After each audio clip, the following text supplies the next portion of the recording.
அன்பு ஊடக நண்பர்களுக்கு வணக்கம். இன்று தமிழக முதலமைச்சர் அவர்கள் இந்தியாவில் தொகுதிகள் மறுசீரமைப்பு செய்வதாக மத்திய அரசு இன்னும் அறிவிக்காத நிலையில் அவர் தலைமையிலே ஒரு அனைத்து கட்சி கூட்டத்தை நடத்தி 4 மணி நேரம் விவாதம் செய்யப்பட்டது.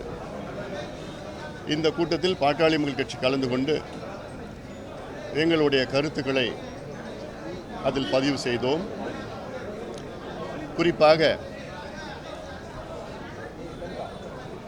இன்னும் மத்திய அரசு கொள்கை முடிவு எடுக்கவில்லை, எந்த அறிவிப்பும் அறிவிப்பவில்லை. ஆனாலும் சமீபத்தில் உள்துறை அமைச்சர் மரியாதைக்குரிய திரு அமித்ஷா அவர்கள் கோவையில் தமிழ்நாட்டில் ஒரே ஒரு தொகுதி கூட நாங்கள் குறைக்க மாட்டோம், தென் மாநிலங்களில் ஒரே ஒரு தொகுதியும் குறைக்க மாட்டோம் என்று அழுத்தம் திருத்தமாக சொன்னார்கள். அப்பொழுது வட மாநிலங்களில் எத்தனை தொகுதிகள் அதிகப்படுத்துவார்கள் என்று எல்லாம் சொல்லவில்லை. ஆக இதிலிருந்து என்ன தெரிகிறது என்றால், நிச்சயமாக மத்திய அரசு அவர்களுக்குள் இந்த பிரச்சனையை பேசிக் கொண்டிருக்கின்றார்கள் என்று. இது இன்னும் தெளிவு வரவில்லை. அதனால் இங்கே பாட்டாளி கட்சி கூட்டத்தில் கலந்து கொண்டு பாதிக்கப்படுகின்ற தென் மாநிலங்களில் ஒருங்கிணைந்து நாம் எல்லோரும் ஒன்றாக இணைய வேண்டும் என்று ஒரு கருத்தை வைத்தோம். இந்தியாவில் இதற்கு முன்பு 3 முறை தொகுதி மறுசீரமைப்பு செய்யப்பட்டிருக்கிறது. 52, 63, 73. அதன் பிறகு 76 இந்திரா காந்தி அம்மையார் அவர்கள் அவசர காலத்தில் இன்னும் 25 ஆண்டுகள் மறுசீரமைப்பு இல்லை என்று அரசியல் சாசன 42வது பிரிவில் சட்ட திருத்தம் கொண்டு வந்தார்கள். இது 2001 முடிவடைந்து 2002 வாஜ்பாய் முன்னாள் பிரதமர் அவர்கள் இன்னும் இதை மேலும் 25 ஆண்டு காலத்திற்கு நீட்டித்தார். அதில் ஒரு திருத்தம், தொகுதிகள் எண்ணிக்கை அப்படிதான் இருக்கும், ஆனால் எல்லைகளை மாற்றலாம் என்று 84வது அரசியல் சட்ட திருத்தம் கொண்டு வந்தார். இந்த திருத்தம் உடைய கெடு அடுத்த ஆண்டு 26 முடிவடைகின்ற நிலையில் இருக்கிறது. இதற்கு இடையிலே 21 மக்கள் தொகை கணக்கெடுப்பு நடத்தியிருக்க வேண்டும், ஆனால் இன்னும் நடத்தவில்லை. கொரோனா என்று சொன்ன காரணத்தால் இந்த ஆண்டு கூட நடத்தலாம், நினைத்தால் நடத்தலாம். ஆனால் மத்திய அரசு எதற்காக காத்து கொண்டிருக்கிறது என்றால், இந்த 2002 விட்ட கெடு, அதாவது அந்த 25 ஆண்டுகள் அடுத்த ஆண்டு முடிவும், அந்த முடிந்த பிறகு தான் மக்கள் தொகை கணக்கெடுப்பு நடத்த திட்டமிட்டிருக்கிறார்கள் என்று தெளிவாக தெரிகிறது. அந்த கணக்கெடுப்பின்படி எடுத்தால் தமிழ்நாட்டுக்கு மிகப்பெரிய இழப்பு வரும்.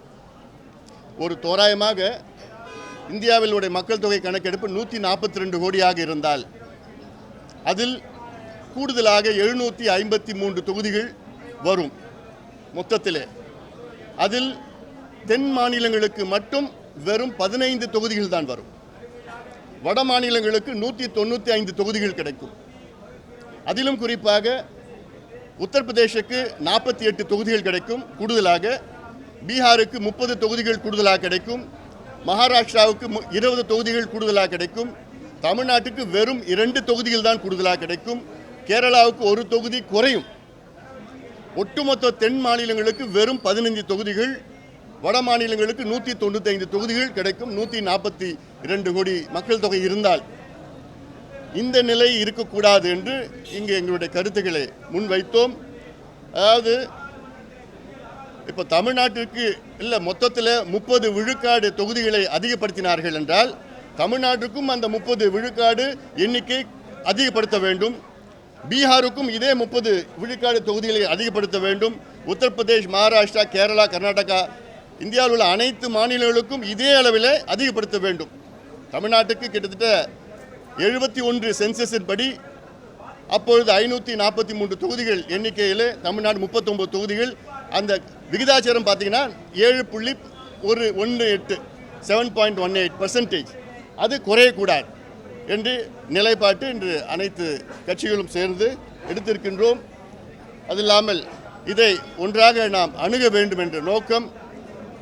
அதே போன்று இந்த இருமொழி கொள்கை மும்மொழி கொள்கை பிரச்சனை சம்பந்தமாக முதலமைச்சர் இன்னும் ஒரு கூட்டத்தை கூட்ட வேண்டும் என்று நாங்கள் கோரிக்கை வைத்தோம். அதே போன்று முதலமைச்சரிடம் சாதிவாரி கணக்கெடுப்பு நடத்த வேண்டும் என, இதற்கு ஒரு அனைத்து கட்சி கூட்டத்தை கூட்ட வேண்டும் என முதலமைச்சருக்கு நாங்கள் பாட்டாளி முயற்சி கோரிக்கை விடுத்திருக்கின்றோம். அது மட்டுமல்ல, முதலமைச்சருக்கு ஏதாவது சந்தேகம் இருந்தால் ஒரு குழுவாக நாங்கள் டெல்லிக்கு செல்கின்றோம். டெல்லியிலே அமைச்சர்களை சந்தித்து சாதிவாரி கணக்கெடுப்பு நடத்த தமிழ்நாட்டிற்கு அதிகாரம் இருக்கிறதா இல்லையா என்று தெளிவுபடுத்துவோம் என்றும் இதையும் நாங்கள் பாட்டாளி மக்கள் கட்சி சார்பிலே நாங்கள் பேசியிருக்கின்றோம்.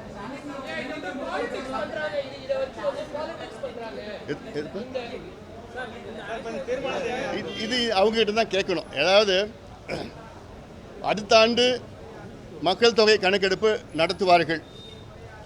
ஆனால் அதற்கு முன்பாகவே இந்த 25 ஆண்டுகால கெடு முடியும். அப்படி நடத்தினார்கள் என்றால் இன்னும் மத்திய அரசு தெளிவுபடுத்தணும். ஏன்னா இதில் நிறைய ஃபார்முலா இருக்குது. ஒரு ஃபார்முலாவில் 33 விழுக்காடு அதிகரித்தால் 721 எண்ணிக்கை தான் வரும். அப்படி 142 கோடி மக்கள் தொகையை கணக்கெடுத்தால் 753 வரும். இல்லை இப்போ புதிதாக மக்கள் தொகை கணக்கெடுப்பு நடத்தால் 848 வரும். இப்படி பல ஃபார்முலா இருக்குது. இன்னும் தெரியல.